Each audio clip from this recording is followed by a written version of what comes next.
Bismillahirrahmanirrahim. Assalamualaikum warahmatullahi wabarakatuh.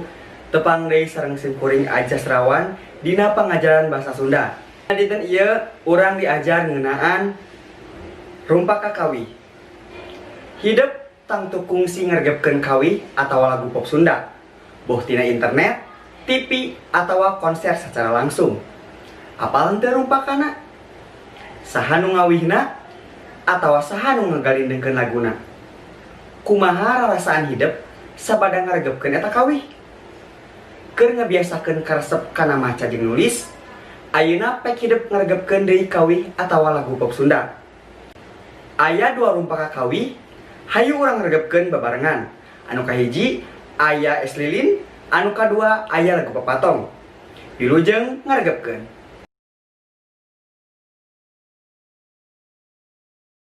Dua kawi anu tadi geus dihaleungkeun teh geus populer pisan di tatar Sunda mah. Najan kitu, hidup kudu apal yen di urang mah aya nu disebut kawi, kakawihan, jeung tembang. Tiluanana sarua sok dihaleungkeun atawa dilagukeun. Kawih teh jadi bagian tina kabeungharan seni Sunda. Dina ilmu musik Sunda antara kawih jeung tembang teh dibedakeun. Dina kawih mah aya birama atawa wiletan jeung ketukan atawa tempo. Waktu dihaleungkeun kawih mah kauger ku aturan birama jeung ketukan. Sabalikna tembang mah teu kauger ku wiletan jeung ku ketukan. Kawih utamana mah kawih kaayeunakeun modern, geus jelas nu nyanggina. Contona aya kawih es lilin karya Mursi, lembur kuring karya RTA Sunaria, Mojang Priangan karya Iyar Winarsi, Bubui Bulan karya Beni Korda, Bajing Luncat karya Kosaman Jaya, Hariring Kuring karya Juhari, Kalangkang karya Nano S, Hariring Nu Kungsi Nyanding karya Mangkoko jeung rea-rea deui. Kawih kaayeunakeun teh satuluyna robah jadi kawih pop. Lagu pop Sunda anu sok dihaleungkeun ku Darso, Yayan Jatnika, Doel Sumbang jeung rea-rea deui teh kaasup kana warna kawih. Kulantaran kitu, kawih teh bagian tina kabeungharan basa, sastra, jeung seni Sunda. Ari tembang Sunda aya sababaraha wanda saperti mupu kembang, papatet, jeung pangapungan.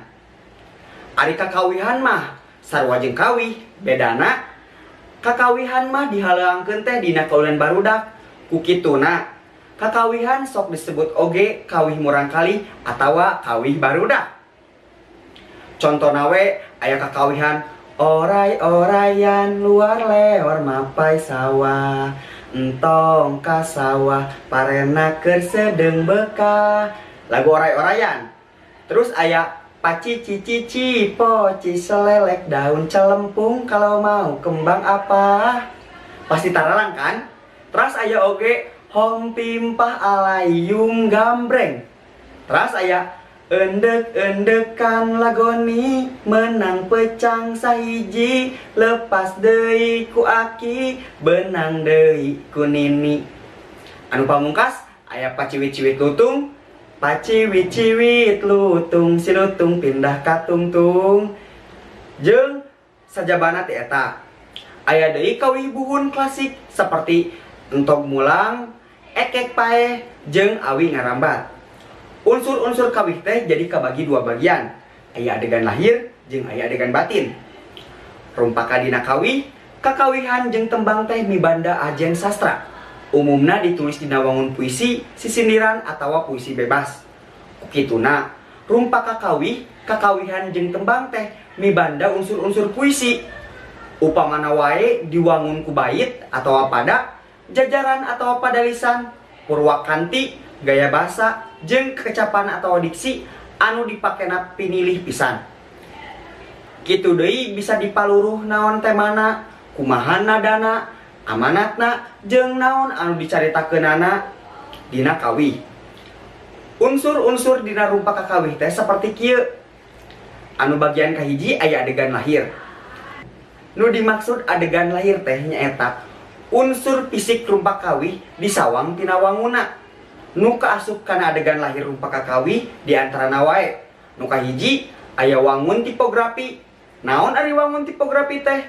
Rupa kakawih teh ditulisna beda-beda. Upamana wae aya nu sapada, dua pada, jeung saterusna. Tina sapadana ge teu matok siga sisindiran atau pupuh, bebas kumaha pangarangna. Anu kadua aya pilihan kecap atau diksi. Rupa kakawih nu alus teh gumantung kana kecap-kecap anu dipake ku pangarangna. Biasana sok kapanggih kecap-kecap anu geus langka dipake, arkaik, tuluy dipake nuliskeun kawih. Upamana wae kecap asih diganti jadi kecap duriat atau kecap sedih diganti jadi kecap tunggara. Anu katilu aya citraan atau imaji. Citraan atau imaji teh pangaruh kecap kanu maca atau ngaregepkeun kawih. Biasana mah aya patalina jeung naon anu karasa, katempo, jeung kadenge kudu maca atau ngaregepkeun tina kecap-kecap anu aya dina kawih. Citraan dina rupa kakawih sifatna bisa citraan suara, auditif, citraan panempo visual, jeung citraan pangrasa taktik. Rupa kakawih nu alus teh tayalian anu bisa ngabalukarkeun nu maca atawa ngaregepkeun teh milu ngarasakeun kana naon anu ditepikeun dina eta kawih. Nu kaopat aya gaya basa atawa figuratif. Gaya basa dina rupa kakawih teh bisa ngabalukarkeun ayana harti konotatif. Gaya basa dina rupa kakawih bisa nimbulkeun harti nu beunghar kana eusina. Kawih teh jadi prismatis, hartina bisa mibanda harti anu mundel, jero, tur loba. Dina basa Sunda aya sawatara gaya upama mijalma, ngasor, kadalon, rarahulan, jeung saterusna. Nu pamungkas aya purwakanti. Purwakanti ti awal nepikeun ka akhir. Nilik kana deketna sora boh dina kalimah tungtung purwakanti ngarendeng dina sakalimah atawa sapadalisan. Bisa oge ngaruntuy dina antar padalisan. Kulantaran kitu purwakanti teh aya nu ngajajar purwakanti rantayan, aya nu ngaruntuy purwakanti runtuyan, atawa gabungan boh rantayan boh runtuyan. Nurutkeun M. A. Salamun, purwakanti teh aya 10 rupa. Purwakanti Panglayu, purwakanti Madu Suara, purwakanti Cakra Suara, purwakanti Lalas Purwa, purwakanti Raras Madya, purwakanti Larasokas, purwakanti Mindona, Kataoid, purwakanti Mindoan Wekas, purwakanti Mindoan Kecap, jeung purwakanti Margaluyu. Titenan deui rumpaka kakawih ieu dihandap. Padalisan kahiji pada atau bait, rumpaka di luhur teh jumlahna sapada atau sapait. Sapada diwangun ku 4 padalisan atau 4 jajar. Dina wangun rumpaka di luhur aya sora-sora anu sarua di unggal padalisana. Dina padalisan kahiji jeung kadua nu sarua teh sora A. Dina padalisan katilu jeung kaopat nu sarua teh sora I. Sora-sora nu sarua dina rumpaka kakawih teh kitu disebut purwakanti. Cindekna nu disebut purwakanti teh nyaeta padekeutna atawa saruana sora kecap dina ungkara kalimah. Nilik perenahna purwakanti teh aya 2. Saruana atawa padekeutna sora kecap nu ngajajar ka gigir dina sapadalisan disebut purwakanti rantayan. Contona rumpaka kakawih di luhur. Ari sarua atawa padekeutna sora kecap nu ngaruntuy ka handap tur biasana aya dina tungtung ungkara padalisan mah disebutna purwakanti runtuyan. Nu bagian kadua aya adegan batin. Naon anu dimaksud adegan batin? Adegan batin teh rumpaka kakawih mah katembong langsung tapi kudu diteleuman atawa dirasakeun. Carana bisa dibaca sababaraha balikan atawa disungsi kumaha eusi atau maksudna. Anu kahiji aya jejer atau sense. Jejer teh pokok pikiran anu aya dina rumpaka kakawih. Tema teh gagasan pokok anu rek ditepikeun ku pangarang kanu maca. Tema dina rumpaka kakawih rupa-rupa. Aya tema keagamaan, kemanusiaan, cinta kalemah cai, jeung saterusna. Upamana wae rumpaka kakawih tanah Sunda. Rumpaka kakawih tanah Sunda di luhur teh nyaritakeun kaayaan tanah Sunda anu keur harengheng. Jadi bisa dicendekeun temana teh ngeunaan cinta kalemah cai atawa sarakan. Anu kadua aya rasa atawa feeling. Rasa teh ngajiwaan eusi rumpa kakawih. Rasa dina rumpa kakawih bisa kapanggih sabada dibaca tur digorowokeun, digalantangkeun, dihariringkeun atawa dilenyepan dina jero hate. Rumpa kakawih tanah Sunda upamana moal kapanggih rasa eusina mun dibaca ukur dina jero hate. Sabalikna baris kapanggih tur karasa kumaha keungna mun macana digorowokeun atawa digalantangkeun. Wirahma atawa tun nu katilu eta. Nada teh si kepangarang kanu maca. Tina si kepangarang ngabalukarkeun ayana suasana nu karasa ku nu maca. Dumasar pada rumpa kakawih papatong upamana katangan si kepangarang teh ngabejaan kanu maca yen sakumaha riweuhna ku gawe urang kudu reureuh heula pikeun pasrah kanu maha kawasa. Nu kaopat aya amanat atawa attention. Amanat teh pesen pangarang anu karasa ku nu maca rumpa kakawih. Tapi najan kitu, amanat dina hiji rumpa kakawih teh ditangtukeun gumantung kanu macana. Harita urang dibere kabebasan pikeun nangtukeun amanat tina hiji rumpa kakawih. Ayeuna beres ngeunaan kawih urang lebet kana materi tembang. Tembang Sunda Cianjuran atawa TSC anu sok disebut oge seni mamaos. Kaasup salah sahiji seni pintonan sekar gending nu ngagunakeun waditra kacapi indung, kacapi rincik, suling, jeung rebab. Ieu kasenian teh asalna ti Cianjur, sumebar ka daerah-daerah sejen di Jawa Barat. Seni mamaos ngabogaan ajen nu luhung, boh dina musikalitas, eusi rumpakana, jeung teknik dongkari atawa senggol mamanis sorana. Ngawujudna tembang Sunda Cianjuran teh asal nama tina adu manisna kesenian sejen di antarana wae kesenian beluk, pantun, tembang rancag, degung, wayang golek purwa, kliningan, jeung saterusna. Hal ieu dibuktikeun ku ayana wanda lalaguan dina tembang Sunda Cianjuran seperti papantunan, jemplangan, rarancagan, dedegungan, kakawen, jeung panambi gelarna TSC. Nurutkeun panalungtikan RI Surakusumah nyaeta waktu Kabupaten Cianjur anu dipimpin ku Dalem Pancaniti RAA Kusumaningrat tahun 1874 dugikeun ka 1863. Tuluina dituluykeun ku putrana nu jenenganana D. Alibasa RAA Prawiradireja. Dibantuan ku RD Ece Maid jeung juru pantun Jaya Lahiman. Dalam Pancaniti dinamekarkeun TSC mangsa harita dibantuan ku para seniman Cianjur nu ngahaja dikumpulkeun di pendopo. Kalayan ngabogaan tempat atau ruangan khusus nyaeta wangunan Pancaniti. Seniman nu mantuan dalam Pancaniti teh nyaeta Raden Natawireja atau ahli sastra, Bapak AM juru pantun, jeung Maaing Buleng Sinden Kabupaten. Nyakulantaran ieu hal RAA Kusumaningrat katelah dalam Pancaniti ari nu sok nembang dina TSC teh disebutna juru mamaos.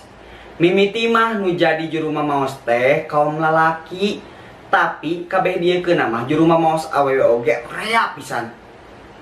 Malahan tisaprak ayana wanda lagu panambi dina TSC juru mamaos awewe leuwih rea tibatan lalaki.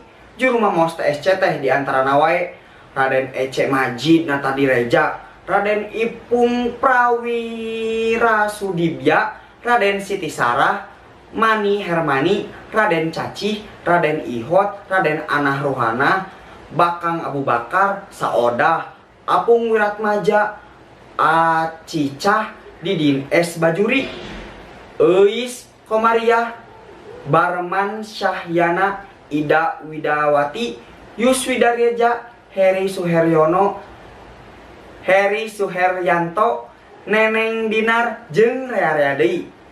Aspek TSC nyoko kana titilaras, waditra, jeung pamaen.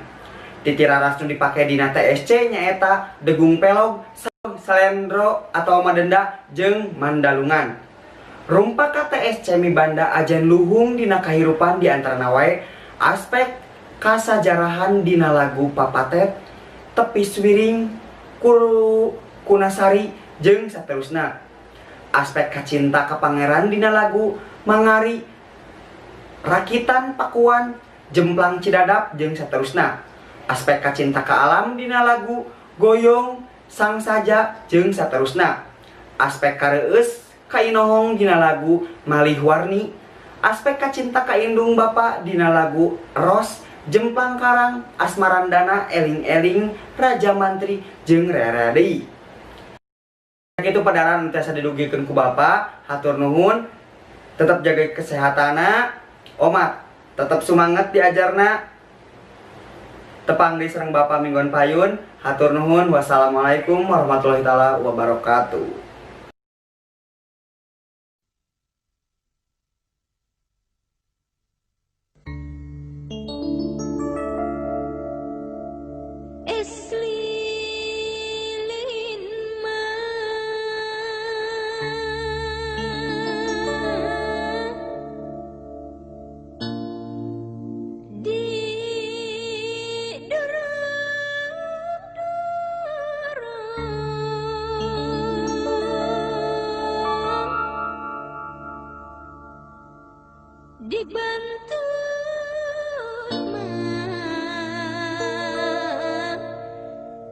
Dibantun kasuka jadi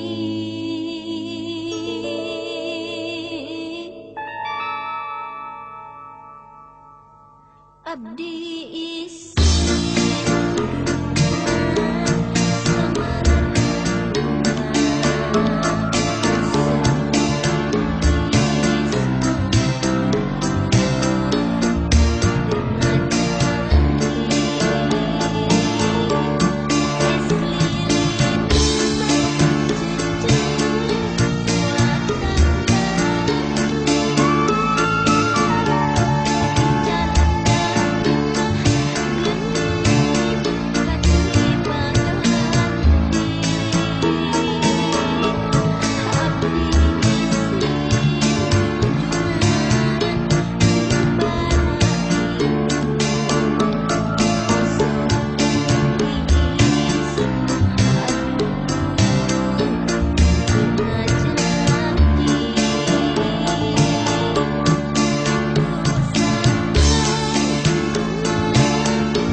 berang maju ka lohor papatong nu koneng entep narega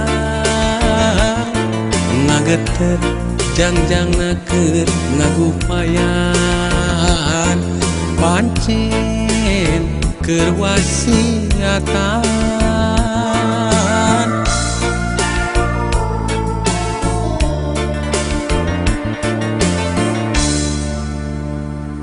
sore menggok ka asar papatong nu koneng ibarat telur ngalayang gawahan arek pamitan Poma tong kajong jonan Papa tong koneng temong deui leungit di tepami Papa tong koneng temong deui tilem bewara baturna